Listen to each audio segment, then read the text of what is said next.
Forensic Science Lecture 16-4, Methods of Detecting Fingerprints. The Automated Fingerprint Identification System, or what we refer to as AFIS, is the database of fingerprints. In 1999, the FBI initiated full operations of what we now call the Integrated Automated Fingerprinting Identification System, or IAFIS. It's the largest in the U.S., and it links the state AFIS computers to the FBI databases. Until the emergence of fingerprint computer technology, the manual approach to fingerprinting was taken with ink and then a fingerprint card. And this was the only visible method of maintaining fingerprint collections. Different AFIS databases range in size from the FBI's, the largest in the U.S., to independent systems which are operated by cities, countries, and other local governments. However, because of the differences in the software configuration, only local databases can see their own AFIS system, so they can't link between states. So this is a barrier that needs to be confronted. But the way that AFIS works is it's technology with the ability to scan and digitally encode fingerprints. It's a very high-speed computer process, so it speeds up the process of doing a point-by-point comparison of everything on file. It converts the image of fingerprints into digital minutiae, showing the points of termination, which are the ridge endings, the bifurcations, which are where the ridges branch into two ridges, relative position and orientation. An algorithm is then used to determine the degree of correlation between the location and the relationship to the minutiae on both the search and the file print. And then this has the ability to make thousands of comparisons per second. And then it produces a list of file prints to be examined by an expert. So it's not 100% matching. There has to be an expert that is then going to manually examine it. Today, the 10 print card really have been replaced by digital capture devices. These are known as live scan, and this allows agencies to enter into the print and search the database within minutes. And usually for most jobs that you go to, you have to have a fingerprint done, and it'll be done through this live scan, especially if you're ever going to work with children. One thing that AFIS has done is it changed how investigators operate. Okay, it allows for less time in developing the suspect list and more time for investigating these suspects.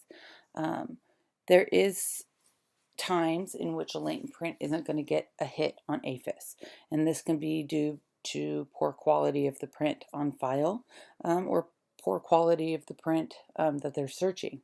And so investigators must still print suspects and manually search prints at times. Software incompatibility means that state systems can't communicate with the FBI integrated AFIS.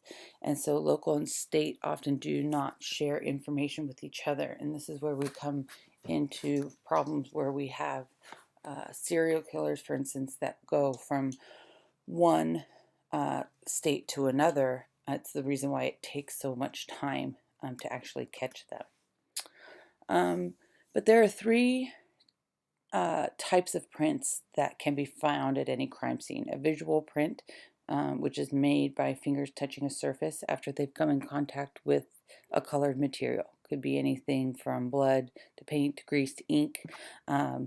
Plastic prints, which are made when the ridges are left impressions into a soft material like putty, wax, soap, even dust can be considered a plastic print. And then latent or invisible prints. And these are made by the transfer of perspiration or the oils that are coming from the sweat glands to the surface. of the skin and then transferred to the surface or the object that is being touched. So locating the visual and plastic prints is pretty straightforward. Usually presents little problems being able that you can actually see this distinct fingerprint. Latent prints or invisible prints require the use of techniques in order to make those prints visible. And the technique that's used is going to be determined by the surface that is being examined. So any sort of prints that are deposited on a hard or non-porous surface are preferably developed by the application of powder. So a hard surface would include things like glass mirrors, tiles, painted wood, anything that's non-absorbent.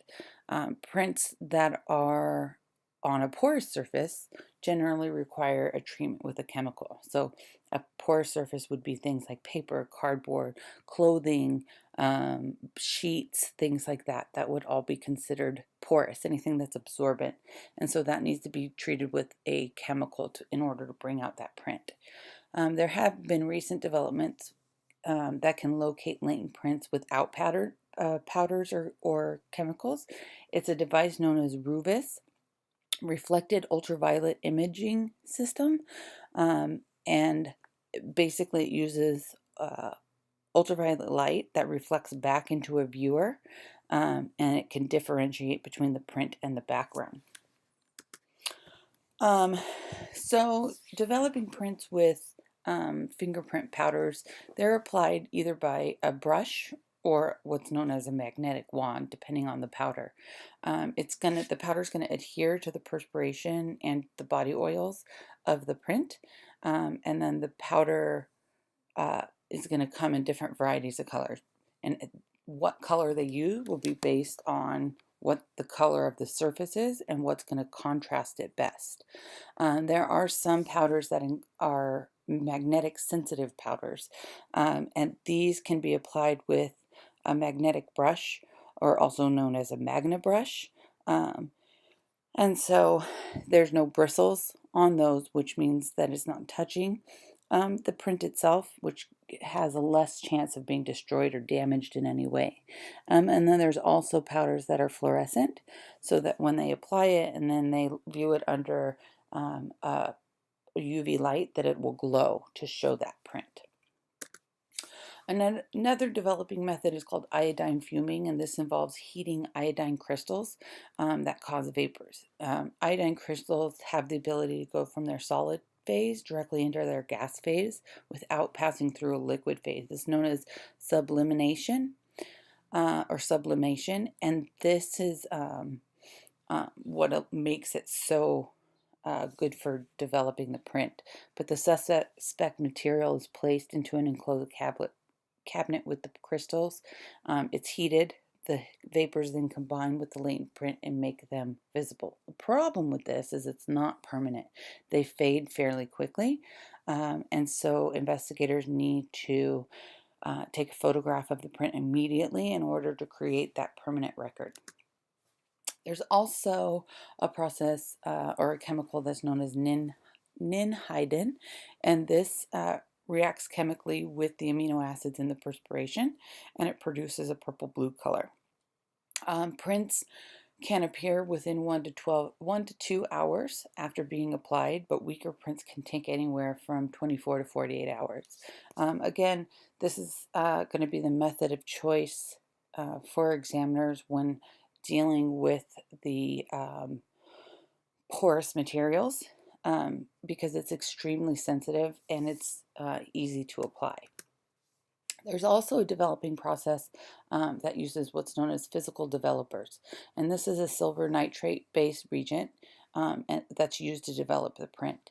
And this is used when all other chemical methods are ineffective. It does, though, wash away any traces of proteins that may be present. So all other methods of analyzing that print need to be done prior to this physical development or developer method, because after that, the print's destroyed. There's nothing else that they can do with it. There is a developing method for non-porous surfaces that is known as superglue fuming, which we will actually do in the next lab. But fumes are accomplished using a fuming chamber or a handheld wand that heats up a small cartridge containing the superglue. The fumes of the glue then adhere to the print and produce a white latent print. So remember, this is non-porous substances, so metals, electrical tape, leather, plastic bags can all use the superglue fuming. But the fuming chamber basically is an enclosed space that includes a cotton ball that's been treated with sodium hydroxide and superglue. And then when placed into this enclosed space, it heats up and causes fumes. So the fumes then, like I said, adhere to the print and cause it to be a whitish in color. It can take up to 6 hours to develop a print, depending on the latent print itself. But it's fairly successful in its process. Other techniques for visualization are exposure to laser lights. So perspirations actually contain a variety of components that fluoresce when illuminated by laser lights.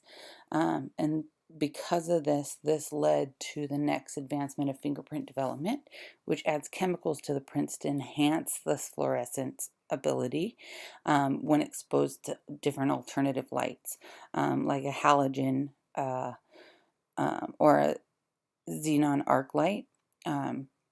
Or even LEDs.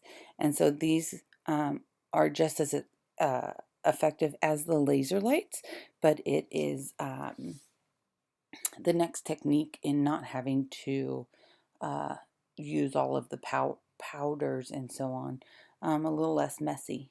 This ends lecture 16-4. There's a quiz next class.